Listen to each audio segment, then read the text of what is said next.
যেমনটি বলছিলেন, আসলে আকস্মিকভাবে হামের প্রাদুর্ভাব বেড়ে যাওয়ায় প্রতিটি হসপিটালেই কিন্তু আসলে জায়গার সংকুলন সৃষ্টি করছে। এবং আজকেও কিছুক্ষণ আগে আমি একজন অভিভাবককে পেয়েছি যার বাচ্চার বয়স মাত্র 2 মাস, তার বাচ্চাকে নিয়ে এসেছেন। আসলে হামের উপসর্গ তারা বলছেন, তারা দেখতে পাচ্ছেন জ্বর সহ অন্যান্য যে উপসর্গ রয়েছে সে কারণে এখানে নিয়ে এসেছেন, কিন্তু জায়গা না থাকার কারণে তারা আসলে এখানে ভর্তি নিতে পারছে না। এবং কর্তৃপক্ষ বলছে দুপুরের পরে সিট খালি হলে, অর্থাৎ এখানে যেহেতু 60 শয্যা বিশিষ্ট হসপিটাল, যে হাসপাতালটিতে রয়েছে বাংলাদেশ শিশু হাসপাতাল ও ইনস্টিটিউট, এখানে 60 শয্যা বিশিষ্ট হাসপাতাল থাকায় আসলে বেশি রোগী রাখার আসলে সেটি সংকট তৈরি হয়েছে। কিন্তু এখন পর্যন্ত কিন্তু 70 জন এখানে ভর্তি রয়েছে, আইসিইউতে রয়েছে 16 জনের বেশি, এবং গত 24 ঘন্টায় 17 জনের মতো ভর্তি হয়েছে এই হাসপাতালে।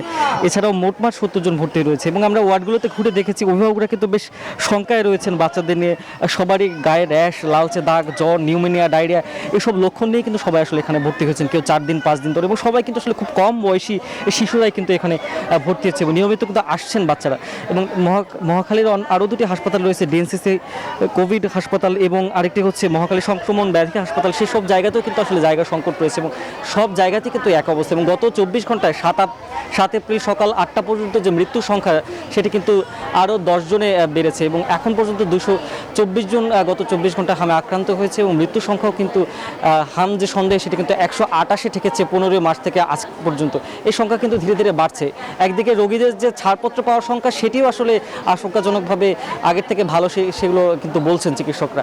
এই ছিল আসলে হাম নিয়ে সবশেষ। 200-র বেশি সার্ভিস ও ফিচারে লেনদেনের সব বিকাশ অ্যাপে সম্ভব।